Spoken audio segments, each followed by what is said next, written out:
Hello guys. पिछले दो videos में आपने पादपों द्वारा जल अवशोषण और पार्श्वीय प्रवाह के बारे में पढ़ा। आज की वीडियो में हम पढ़ेंगे रसारोहण क्या है। पार्श्वीय प्रवाह में जल मूल रोमों तक पहुंच जाता है। अब मूल रोमों से ऊपर वायवीय भागों में कैसे पहुंचेगा, इसको हम रसारोहण में पढ़ेंगे। असेंट ऑफ सैप, असेंट मतलब ऊपर की ओर, सैप जो जलीय विलयन है कोशिका में, उसको ऊपर की ओर कैसे जाता है, इसी को रसारोहण कहते हैं। मृदा से जल मूल रोमों द्वारा अवशोषित होकर पौधे के शीर्ष तक वह अन्य अंगों में तनु विलयन के रूप में पहुंचता है। जल के इस तरह ऊपरी दिशा स्थानांतरण को ही रसारोहण कहते हैं। तो रसारोहण का मार्ग क्या है? किस मार्ग के द्वारा जल मूल रोमों से जाइलम में ऊपर की ओर जाता है?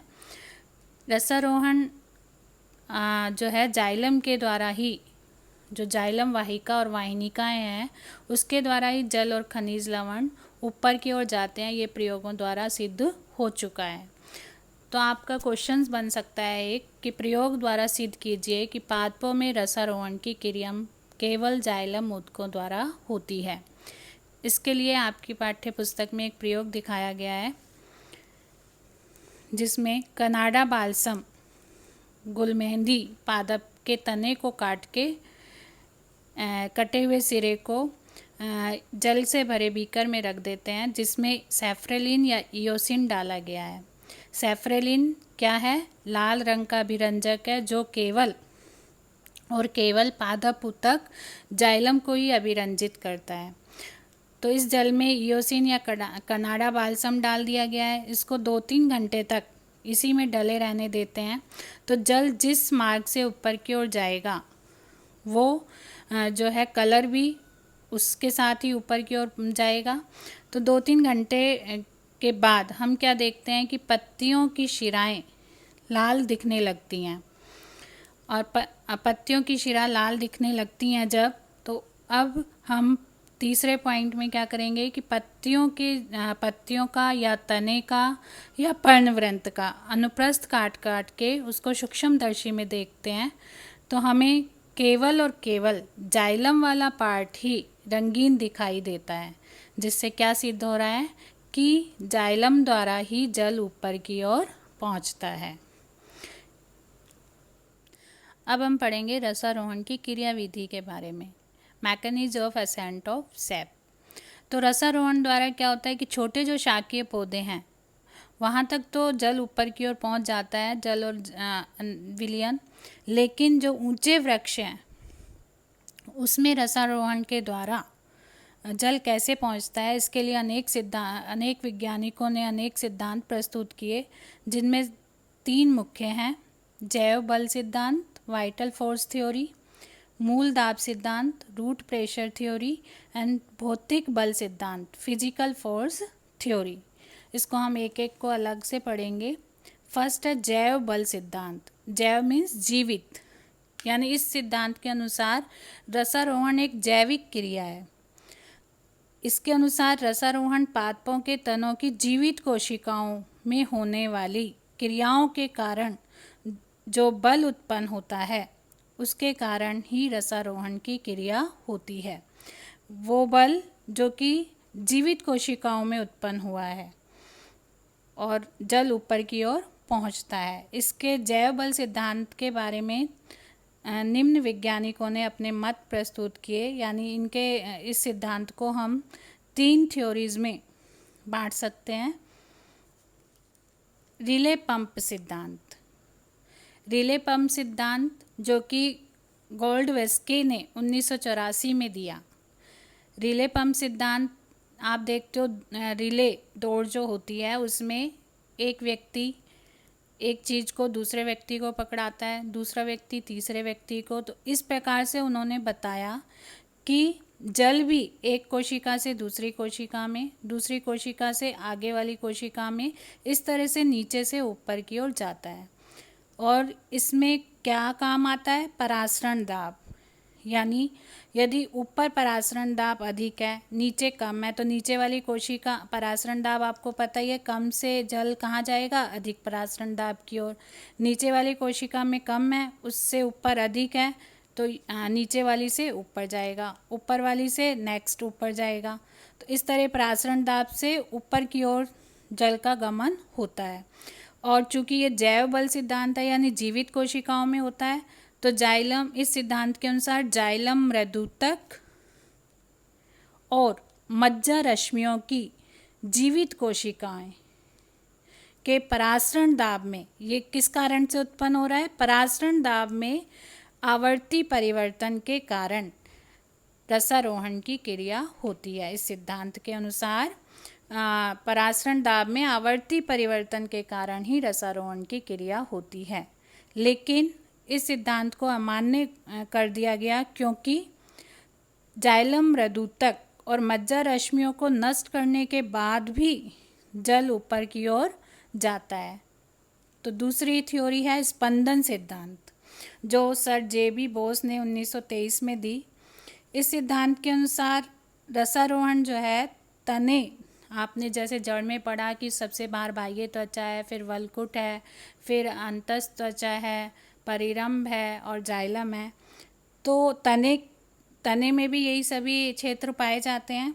तो इस सिद्धांत के अनुसार पौधों में रसारोहण तने के वल्कुट की सबसे जो अंदर वाली कोशिकाएं हैं, जो अंतस्थ त्वचा के संपर्क में हैं, उसमें नियमित स्पंदन उत्पन्न होते हैं और नियमित स्पंदन होने के कारण जल ऊपर की ओर प्रवेश करता है। लेकिन इस सिद्धांत को केवल किसमें ही अपनाया गया? भारतीय टेलीग्राफ पादप में, क्योंकि उसके तने की जो वल्कुट की अंतस्थ त्वचा है उसमें ही स्पंदन क्रिया होती है, इसीलिए ये सिद्धांत भी अमान्य हुआ।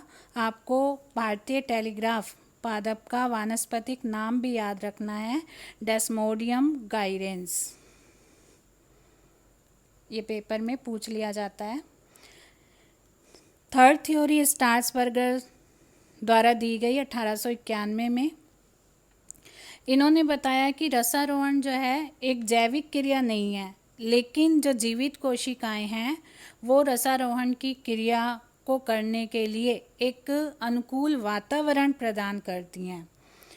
तो इस सिद्धांत में उन्होंने इसको एक प्रयोग द्वारा भी बताया कि यदि पादप के कटे हुए भाग को पिक्रिक अम्ल में डुबोया जाए, पिक्रिक अम्ल में डुबोने से क्या होगा? जीवित कोशिकाएं नष्ट हो जाएंगी। और उसके बाद इयोसिन में रखा, इयोसिन उसको रंग प्रदान करेंगे।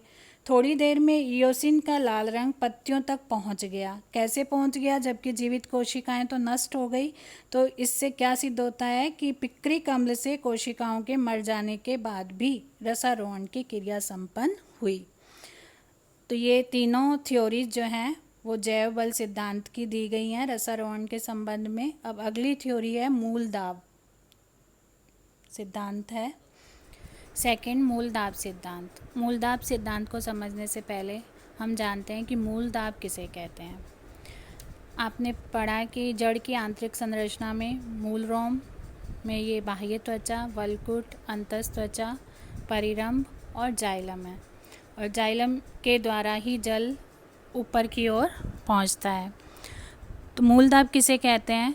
जब पार्श्व प्रवाह के कारण, पार्श्व प्रवाह आपको याद आ गया होगा कि जल का मूल रोम में प्रवेश, पार्श्व प्रवाह के कारण जल कहाँ तक पहुँच गया? परिरंभ में। और परिरंभ में पहुँचने के बाद जल परिरंभ से आगे संवहन ऊतक जाइलम में प्रवेश करता है, और जाइलम में जाइलम पैरेन्काइमा में जल प्रवेश करता है। पैरेन्काइमा की कोशिका भित्ति लचीली होती है। जल के आने के कारण वो टर्जिड हो जाती है, फूल जाती है।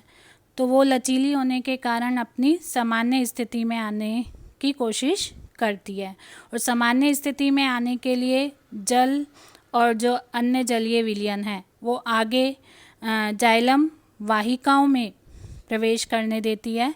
यानी जल पर क्या पड़ता है? कोशिका द्रव्य पे धनात्मक दबाव पड़ता है। इसे धनात्मक दबाव क्यों बोला गया है? कि जल और दाब की दिशा एक ही है। तो कोशिका से द्रव्य जाइलम वाहिकाओं में प्रवेश करता है, और कोशिका से इस दाब के कारण जल का जाइलम वाहिकाओं में प्रवेश करना ही मूल दाब कहलाता है। जैसे हम इसको इस तरह से लिखेंगे पार्श्वीय प्रवाह के कारण जल का परिरंभ से जाइलम पैरेन्काइमा में प्रवेश। पैरेन्काइमा में प्रवेश करने पर पैरेन्काइमा कोशिकाओं की कोशिका भित्ति लचीली होने के कारण जल प्रवेश से कोशिका भित्ति में तनाव उत्पन्न हो जाता है और कोशिका अपनी सामान्य स्थिति में आने के लिए कोशिका द्रव्य पर धनात्मक दबाव डालती है और कोशिका से द्रव्य निकलकर जाइलम वाहिकाओं में प्रवेश करता है, अर्थात इस द्रव्य के कारण वाहिकीय तत्वों में उत्पन्न द्रव स्थैतिक दाब को मूल दाब कहते हैं। या हम सामान्य दूसरे शब्दों में क्या बोल सकते हैं कि जाइलम वाहिकाओं के रस में पाया जाने वाला धनात्मक दाब ही मूल दाब कहलाता है। ये हमने ये समझा है कि मूल दाब किसे कहते हैं। तो इस मूल दाब को मैनोमीटर के द्वारा नापा जाता है, लेकिन इसमें दो कमियां हैं। फर्स्ट कि मूल दाब का मान इस तरह किसी भी पादप में इस मूल दाब का मान 2 एटमॉस्फेयर से अधिक नहीं पाया जाता और 2 एटमॉस्फेयर से पादप में केवल 20 मीटर तक ही जल चढ़ सकता है। और जो बहुत ऊंचे पादप होते हैं, काष्ठीय पादप होते हैं, जिनको 12 एटमॉस्फेयर वायुमंडलीय दाब की आवश्यकता है, तो वो संभव नहीं है मूल दाब के कारण। दूसरी कमी, मूल दाब सभी पादपों में नहीं पाया जाता। जैसा आप जानते हो कि जिम्नोस्पर्म पादपों में जाइलम वाहिकाएं नहीं पाई जाती और मूल दाब किस में लगता है? जाइलम वाहिकाओं में। तो जाइलम वाहिकाओं के अभाव के कारण जिम्नोस्पर्म पादप अनावृति पादपों में मूल दाब नहीं पाया जाता। इस मूल दाब सिद्धांत के लिए आपकी पाठ्य पुस्तक में एक चित्र दिखाया गया है, चित्र द्वारा प्रदर्शित किया गया है कि मूल दाब को कैसे प्रदर्शित करेंगे। तो उसके लिए एक गमले में एक तने को काटकर लगाया गया है और उस तने को काट के लगाया गया है। तो मूल दाब के कारण क्या होगा? जल ऊपर की ओर चढ़ेगा और जल ऊपर चढ़ेगा और ये जो जल ऊपर चढ़ा, ये इसका कारण क्या रहा? मूल दाब। इसको नापने के लिए क्या करेंगे? हम इसको सिद्ध करने के लिए क्या कर रखा है कि ऊपर एक रबड़ द्वारा कैपिलरी ट्यूब को लगाया गया है जिसमें जल का स्तर ऊपर चढ़ता है। और इसको नापने के लिए कि मूल दाब का मापन क्या है, आगे मैनोमीटर लगाया गया है और मैनोमीटर में हम मूल दाब का मापन करते हैं। ये एक चित्र का प्रदर्शन किया गया है। अब हम तीसरी विधि का पढ़ेंगे, जैविक भौतिक बल सिद्धांत। जो सर्वाधिक मान्य सिद्धांत है, जिसे डिक्सन और जोली का सिद्धांत मूल रूप से कहा जाता है। इस सिद्धांत में बताया गया है कि रसारोहण एक भौतिक क्रिया है, अर्थात रसारोहण केवल भौतिक बलों के कारण होता है, इसमें जीवित कोशिकाएं भाग नहीं लेती। इस सिद्धांत को विभिन्न वैज्ञानिकों ने अपने अपने प्रकार से बताया, लेकिन सर्वाधिक जो मान्य है वो डिक्सन और जोली का सिद्धांत है 1894 में, जिसमें उन्होंने जल का ससंजन बल सिद्धांत और वाष्पोत्सर्जन खिंचाव सिद्धांत सर्वाधिक मान्य है। और इसमें उन्होंने बताया कि रसारोहण की क्रिया में भौतिक बल अनिवार्य हैं। भौतिक बलों के द्वारा ही रसारोहण की क्रिया होती है, जिसमें निम्न भौतिक बल भाग लेते हैं: केशिकात्व, ससंजन बल, आसंजन बल, वाष्पोत्सर्जन खिंचाव। इनके कारण किस तरह से रसारोहण होता है, इसको हम निम्न बिंदुओं से समझ सकते हैं। पौधों में जड़ से लेकर पत्तियों तक ससंजन बल और आसंजन बल के कारण जल का एक निरंतर अटूट संबंध होता है। आप देखते हो कि नीचे से जल ऊपर की ओर जाता है, तो जल के अणुओं के मध्य जो ससंजन बल है, एक जैसे अणुओं के बीच में जो बल लगता है उसे बोलते हैं ससंजन बल, और जो दो भिन्न अणुओं के बीच लगता है उसको बोलते हैं आसंजन बल। तो जल के अणुओं के मध्य जो बल है वो ससंजन बल, और जल और जो है जाइलम की जो कोशिका भित्तियां हैं उसके बीच जो बल है उसको बोलेंगे आसंजन बल। तो इसके कारण उसमें एक आकर्षण है जिसके कारण जल कहाँ जा रहा है, ऊपर की ओर जा रहा है। तो ससंजन बल का मान लगभग 45 से 207 एटमॉस्फेयर तक हो सकता है, जिसके कारण जल बहुत ऊंचाई तक जाता है और केशिक जो है हाइड्रोस्टैटिक बल के कारण ये जल स्तंभ टूटता भी नहीं है। तो वाष्पोत्सर्जन खिंचाव उत्पन्न होगा और वाष्पोत्सर्जन खिंचाव के कारण पौधे में जल की कमी होगी और जल जो है नीचे से शीर्ष की ओर निष्क्रिय रूप से खींच लिया जाएगा, जिससे न तो कोई ऊर्जा की आवश्यकता होगी और इसमें न ही कोई जीवित कोशिकाओं का योगदान होगा। तो ये आपका लेसन इस तरह से यहाँ समाप्त होता है। तो रसारोहण जो है उसकी मुख्य जो सिद्धांत है वो भौतिक बल सिद्धांत को ही दिया गया है। रसारोहण पूर्णतः भौतिक बलों द्वारा संचालित होने वाली प्रक्रिया है। तो बच्चों यहाँ पर आपका ये लेसन जो है कंप्लीट हो जाता है। इसमें मैं कुछ क्वेश्चंस पूछना चाहूँगी आपको, जिसका उत्तर आप कमेंट्स बॉक्स में जाकर दें।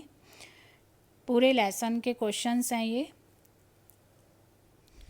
फर्स्ट, पादप मुख्य रूप से किस जल को अवशोषित करते हैं। सेकंड, ब्रायोफाइटा किस अंग द्वारा जल अवशोषित करते हैं। थर्ड, जड़ के किस भाग या क्षेत्र द्वारा जल का अवशोषण होता है। फोर्थ, जल अवशोषण की मुख्य क्रियाविधि क्या है। 5, पार्श्वीय प्रवाह क्या है और इसके मुख्य पथ कौन कौन से हैं। 6, रसारोहण को परिभाषित कीजिए, रसारोहण के किस मुख्य सिद्धांत को मान्यता मिली। और 7th, सर जेसी बोस ने किस सिद्धांत पर कार्य किया। धन्यवाद। खुश रहो बच्चों।